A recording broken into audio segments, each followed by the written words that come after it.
कि उस वाक़े को सामने रखते हुए हमने आगे बढ़ना है, इस वाक़े को हमने भुलाना है ताकि पाकिस्तान के अंदर इस तरह का जो सानेहा दोबारा से ना हो। आप क्या तजावीज़ देंगे, क्या आपका मशवरा होगा कि क्या करना है, किस तरह हमने आगे बढ़ना है? देखिए, बात तो आपने एक जुमले में ख़त्म कर दी अपने इंट्रो में कि जो जिम्मेदार हैं उनको सज़ा मिलना चाहिए, और यही इसका एक हल है कि जो जिम्मेदार हैं उनको सज़ा मिलना चाहिए। लेकिन मैं हमेशा एक बात करता हूं कि जो इकोनॉमिक, आपने मईशत की तबाही की बात की, जो इकोनॉमिक डिस्टॉर्शन आती है वो पॉलिटिकल डिस्टॉर्शन से आती है, और पॉलिटिकल डिस्टॉर्शन आती है आइडियोलॉजिकल डिस्टॉर्शन से। तो आइडियोलॉजिकल बॉर्डर्स पे हमें जिन चैलेंजेस का सामना है उस पर काम करना बहुत ज़रूरी है।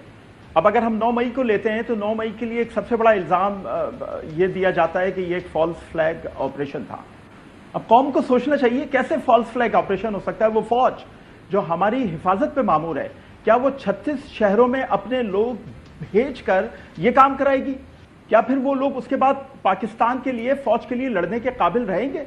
इसका मतलब है कि जो काम हमारा दुश्मन करना चाहता है हमारी फौज को अंदर से कमजोर करने का, वो फौज खुद कर ले, कि अपने ऊपर ही हमला करा ले और उसके बाद अपने ही लोगों को डीमोटिवेट कर दे। फिर दूसरी बात यह की जाती है कि सिक्योरिटी कहां चली गई थी।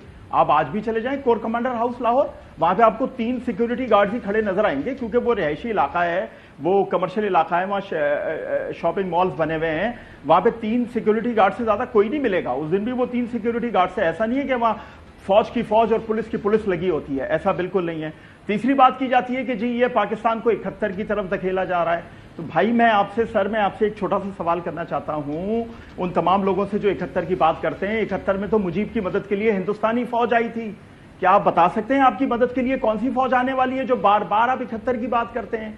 फिर चौथी बात आप करते हैं जमहूरियत की, आजादी की, गुलामी की। जमहूरियत अगर आप मजबूत करने वाले वाकई होते तो आपको 3.5 साल मुसलसिल पूरी ताकत के साथ इख्तिदार मिला, जहां फौज भी, अवाम भी, अदलिया भी, हर कोई आपके साथ खड़ा हुआ था। लेकिन आपने वो 3.5 साल सिर्फ अपनी दुश्मनी, अपनी जो गुरूर है उसको निकालने में लगाए। आपको एतमाद का वोट चाहिए होता था, आप इमरान को कंटेनर में बंद कर देते थे। फिर आपके ही वो इमरान आके असेंबली के फ्लोर पे कहते थे हम आए नहीं है बल्कि लाए गए हैं। इस तरह आप जमहूरियत मजबूत करना चाहते थे। फिर आप आजादी और गुलामी की बात करते हैं, आप ही तो थे जो बार बार एक नाम देते थे कि ये आर्मी चीफ बनना चाहिए, इसको एक्सटेंशन मिलना चाहिए। तो अपनी मर्जी का आर्मी चीफ लाने के लिए आप आजादी और गुलामी की बात करते हैं, ये फौज से आजादी की आप बात करते हैं। फिर आप बात करते हैं कि ये जो गुलामी है ये खत्म होना चाहिए। मैं आपको सिर्फ ये बड़ी माजरत के साथ बताना चाहता हूं, मेरा कराची से ताल्लुक है। 30 साल मैंने ये नारे बहुत सुने हैं, सड़कों में, गलियों में, बाजारों में जनाजे उठाए हैं, हमने गिरफ्तारियां भुगती हैं, हमने रुपोशियां भुगती हैं, हमारे लोग आज भी गायब हैं। लेकिन जिन लोगों ने ये नारा दिया था उनका कहीं पता नहीं, अगर हैं भी तो अरबपति खरबपति बने हुए हैं। तो ये देखना होगा, कौम को समझना होगा कि नारा देने वाला कौन है, उसके पीछे उसका फायदा क्या है, उसका माजी क्या है, उसके मुस्तकबिल के इंटेंशंस क्या हैं। एक बात। दूसरी बात, आज भी हमारे पास वक्त है कि हम आपस में जुड़ जाएं। आज भी हमारे पास वक्त है कि हमारी तमाम सियासी जमातें, तमाम स्टेक होल्डर्स एक दूसरे के साथ बैठें, एक दूसरे से बात करें और पाकिस्तान को बचाने की बात करें, पाकिस्तान को आगे ले जाने की बात करें। हमें इन तमाम महाजों पर एक दूसरे को गले लगाना होगा, एक दूसरे का गिरेबान नहीं पकड़ना होगा। ये बहुत जरूरी है, कौम सोचे। जी नाजरीन, खुर्रम दस्तगीर साहब पाकिस्तान मुस्लिम लीग नून के जो है सीनियर लीडर हैं, इलेक्शन हार गए हैं गुजरावाला से। उन्होंने 9 मई के मुल्ज़मान के हवाले से उन्होंने कहा कि मुल्क के अंदर जो सियासी टेम्परेचर है अगर उसको कम करना है, जो सियासी माहौल है उसको बेहतर करना है, कशीदगी में बेहतरी लानी है, तो उन्होंने एक मशवरा दिया, वो आपके सामने रखते हैं। वो तमाम पाकिस्तानी जो 9 मई की वजह से इस वक्त ज़ेरे हिरासत हैं, लेकिन उन पर कोई सबूत नहीं है, उन्हें फौरी तौर पर रिहा करें, डिस्टिंक्शन करें।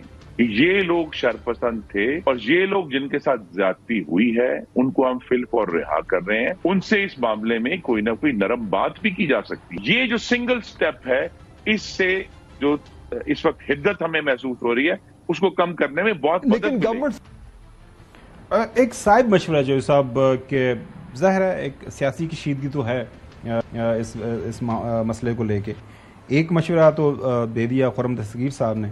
आपका अब तजर्बा है माशाल्लाह 70 से ऑनवर्ड, आप मुख्तलिफ आपने सियासी अदवार देखे पाकिस्तान के अंदर, मुख्तलिफ काफ़ी सख्त किस्म की जो सियासी मूवमेंट चली उनको आपने कवर भी किया। आगे बढ़ना है, हमने इस मुल्क को आगे लेके जाना है। ज़ाहिर है एक वाक़या तो हुआ है और उस वाक़े के असरात जिसका मैंने इब्तदाई के अंदर अर्ज़ किया कि काफ़ी ज़्यादा हैं, काफ़ी गहरे हैं, काफ़ी देरपा हैं, अब उससे निकलना है, क्या मशवरा देंगे आप? उसका एक ही है, दूध का दूध और पानी का पानी। तो आप 1 साल से क्या कर रहे हैं? उसमें खावर गुम्मन और गुलाम साहब ने कोई रुकावट डाली है? बंदे आपने पकड़ के जेलों में डाले हुए हैं या पता नहीं कहाँ कहाँ रखे हुए हैं। भाई जिसको फांसी, यहाँ तो वो एक साहब हैं वो वहाँ ट्वीट कर रहे हैं कि फलां को मैं जो है फांसी लगाना चाहता हूँ। वो बस करो यार, इनफ इज़ इनफ। आपका जो है ना यानी सिर्फ वर्बॉसिटी या गुफ्तगू, उससे तो कोई मसाइल हल नहीं होंगे। ये तो वो भी नहीं कह रहे। ISPR के मेजर जनरल की जो प्रेस कॉन्फ्रेंस है उसका लुबे लुबाब क्या है कि फलां पार्टी जो है वो माफ़ी मांग ले। अगर यानी चौधरी गुलाम चंद और खावर गुम्मन किसी को गलत करते हैं यहाँ बात, तो हमने माफ़ी मांग ली तो ख़त्म ही बात। बिल्कुल सही। फिर क्या मसला है? तो ये सारे का सारा ये रिगमरोल जो है, ये जो यानी फजूल जो हरकतें हैं, इनको बंद करें। मेरा तो मौक़िफ़ भी पहले दिन से आपको पता है। क्या मौक़िफ़ है बताएं आप? कि पाकिस्तान की अवाम और पाकिस्तान की अफवाज के दरमियान जो भी ये दूरियां पैदा करेगा, लड़ाई डालेगा, उसके लिए आपके पास कोई बख्शिश नहीं। Simple. I am glad that you at least you remember what नहीं, आई ऑलवेज रिमेंबर। अब मैं, और ये रिपीटेडली मेरी यही बात है, तो मैं आज भी आपको यही कह रहा हूं। किसने कहा अगर किसी के 10 कत्ल कराया कोई, तो हम कहेंगे कि उसको छोड़ दो? हम तो नहीं कहेंगे। और ये भी बताएं कि कितने शहीद हुए हैं 9 मई को। जितने शहीद हुए हैं उनके बंदे जो हैं उनको कातिल सामने लाए, उनको मारे। किसने मना किया? और होना चाहिए। लेकिन ये थोड़ा ही है कि जी चौधरी गुलाम चंद क्योंकि वो हमारे साथ एग्री नहीं करता लिहाजा उसको फांसी लगा दो। भाई अगर फांसी लगाने से गुलाम चंद को कोई आपका मसला हल हो तो मोस्ट वेलकम, प्लीज। और फिर जब हम कहते हैं जी 8 फरवरी को लोगों ने आपको जो यानी सबक दिया है उसको पढ़ लें, written on the wall. If you do not accept the verdict of 8 February, तो फिर आप you will be in for huge rude shock, जिससे आप निकल नहीं सकेंगे। 71 की मिसालें मैं देने वालों में शामिल नहीं हूं। उस दिन हम सारी रात दिन रोते रहे कि क्या हो गया। हम और रोना नहीं चाहते, हम चाहते हैं दुश्मन रोए। हम चाहते हैं फौज अपने पांव पर खड़ी हो, ताकतवर हो। हम चाहते हैं 25 करोड़ लोग जो है उनकी 2 वक्त रोटी पूरी हो, उनका तहफ़्फ़ुज़ हो, उनका यानी उनके पांव जमीन पर हो, उनकी इज्जत आबरू हो।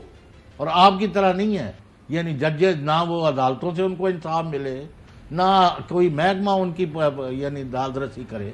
वो किधर जान? वो मलेशिया चले जान, इंडिया चले जान, कितने चले जान? What do you want people of Pakistan to do? 25 crore लोगों का मुल्क हो है ये, लिटिल लेस देन 25। तो मैं फिर कहूंगा एक ही रास्ता है, बैठे मेज पर, जो आपके मसाइल हैं वो बताएं, जो दूसरे के हैं वो बताएं। आप जो यानी उनके मुंह पर एक कालक मल के अपने आप को साफ करना चाहते हैं, it will not happen. Sorry.